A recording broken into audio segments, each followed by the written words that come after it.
How is it going then, everybody? I hope you're all doing very well. Welcome to another video here on our channel.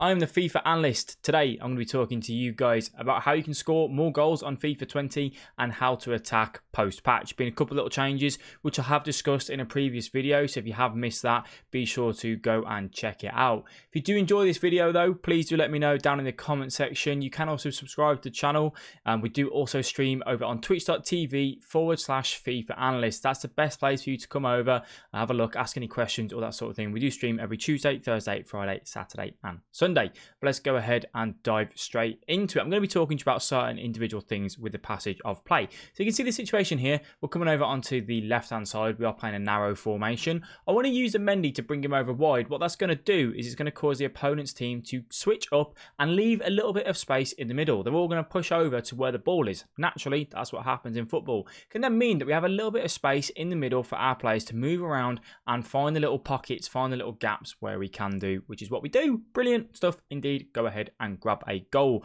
One of the things that we'll be talking about a lot in this video is basically having that extra bit of knowledge in your locker to find that extra pass, or doing that ball roll, that drag back, that skill move to find a bit of extra space.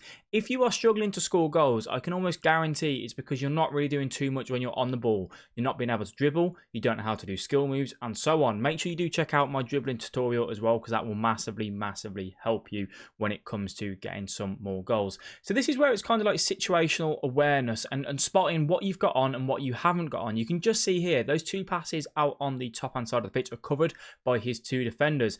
Ideally, I want to find the Neymar. I could carry on running with the Mbappe if I wanted to, but there's a chance that that gets marked.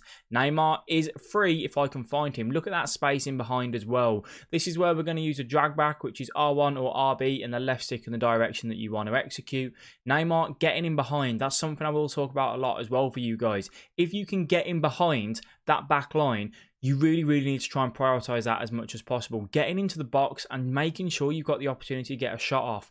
If you are just passing the ball around on the edge of the box and you're waiting for the opponent to drag someone out of position, that is great. But sometimes you just need to find that extra bit of skill move, that extra bit of touches, whatever it is that you need to do to make sure that you're keeping the opponent guessing at all times. If you can add that into your locker, I can guarantee, absolutely guarantee, that you will score more goals.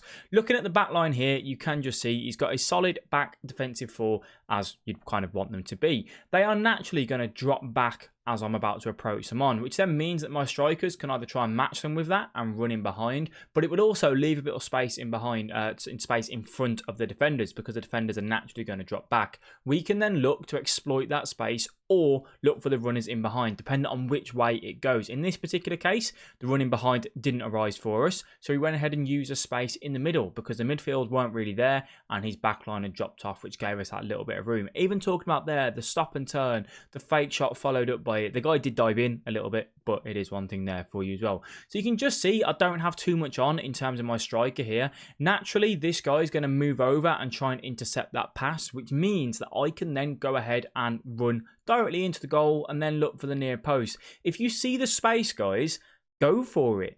Don't always try that, being overcomplicated with things. I see the little bit of space open up. I realise I haven't got a pass on. Do a little bit of a skill move and then get past him and we're straight away in. That near post is such a good way to score. You guys say that you hit the post a lot and you hit the crossbar. If you get inside the box, guys, most of the time, you're going to be looking for a near post finish. It's kind of just a general rule. I will be looking at how to finish directly for you in certain situations. I have done how to finish in and around the box, but I will certainly do like one-on-ones and all that sort of thing indeed.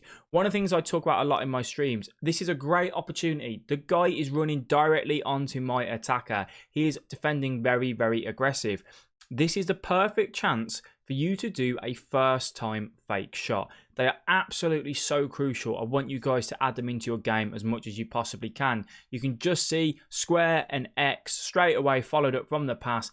Absolutely does his defender. He does dive in. He is a little bit too aggressive. Ideally there, you do just want to hold back and make sure you're not getting baited in, really, because I knew he was going to do that. You can just see as soon as they change to that player, that's what they're going to do. Now, we haven't got much on here. What can we do to find a man? A double tap pass of an X or A, depending on what console you're on, is absolutely brilliant in these areas. The defenders don't lock onto him as easy. Don't ask me why, but what it will do is it will play a normal pass what would normally be on the ground, but it just puts it into the air ever so slightly. Hit it first time on the volley, you're going to hit the back of the net 9 times out of 10. Such a crucial way to grab a goal. I will be doing a direct passing tutorial over the coming weeks here on the channel, which will tell you all the different types of passes. But honestly, if you can grab those double tap passes in those situations, put that into your locker, you will just find the back of the net so much more. A lot of you guys say, Alex, I'm getting into those areas. I'm finding the little gaps down on the byline, but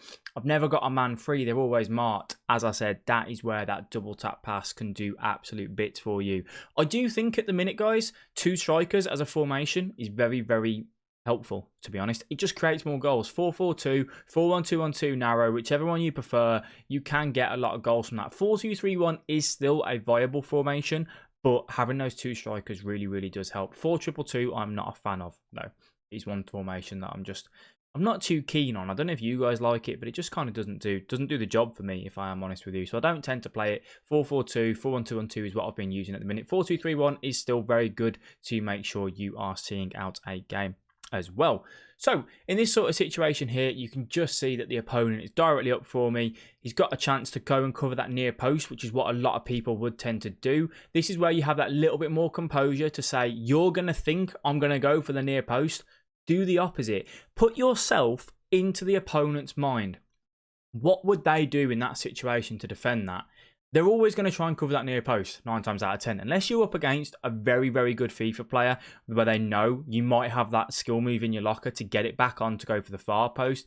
Just go and do the opposite. So if you're going to go for the near post, instead go, well, if I do a drag back here, if I do a ball roll, or I do a fake shot stop, whatever the situation is, if I do that, will that give me a chance of getting a clear shot on goal? Yes. Then do it. It's all about being unpredictable and putting yourself into the opponent's mindset and doing the opposite. It's such a crucial way to score. I talk about it a lot in my streams. People say, how do you do it? And I'm just always thinking, what does the opponent think I'm going to do? And I don't do it. Well, it's as simple as that, really.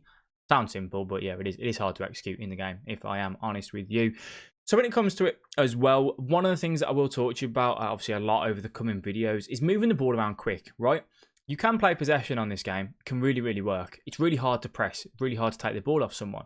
However, my recommendation is, if you're a possession player, every 3rd or 4th attack, mix it up a little bit. One of the things that I talk about as well all the time is using the L1. This is what we're going to do here with Marcelo. We're going to pass the ball into the middle. It's a great opportunity for me to make a 1-2. So I hold L1 when I pass the ball. Marcelo is then going to get forward and drive forward and put a little bit of pressure onto the opponent.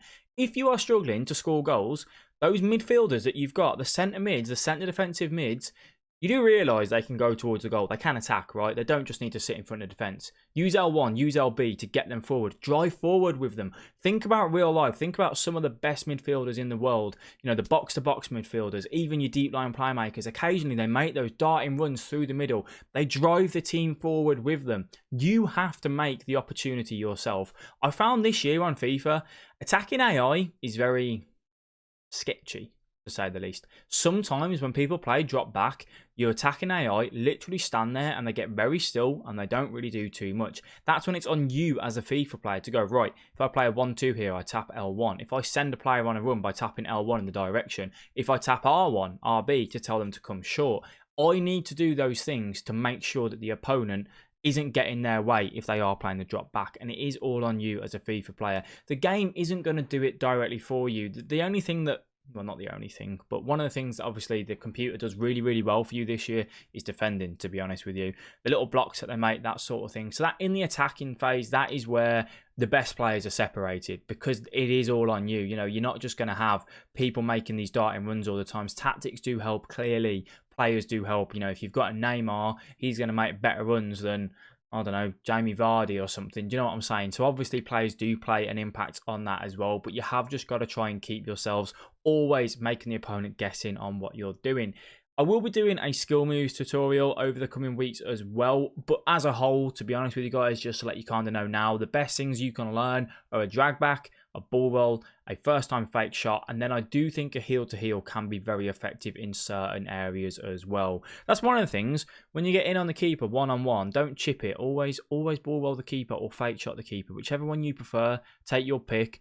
That is so much more efficient as a way. You want to make sure you've got an open goal instead of trying to, ping it in past the keeper, because that can make it quite difficult as a whole as well. I hope these tips actually help you this weekend. As I said, just practice, practice, practice. Think about how you're attacking. Apply these methods. Use the L1 passes to get your players on a 1-2. And first time fake shot is something you guys really, really need to learn. And then just making sure that you're thinking about what does the opponent think I'm doing, and you do the opposite as well. Double tap pass. Make sure you learn that. Practice, practice, practice. I preach it, guys. I preach it. But if you put it all into practice, practice makes perfect. I've said it a lot this time, haven't I? Practice. And you will get better. I promise you. I promise you that. So, guys, thank you all very much for tuning into this video. If you have enjoyed, please do let me know by dropping a like. It does massively help the channel. Thank you all for tuning in. I will catch all of you guys in the next one. Bye-bye.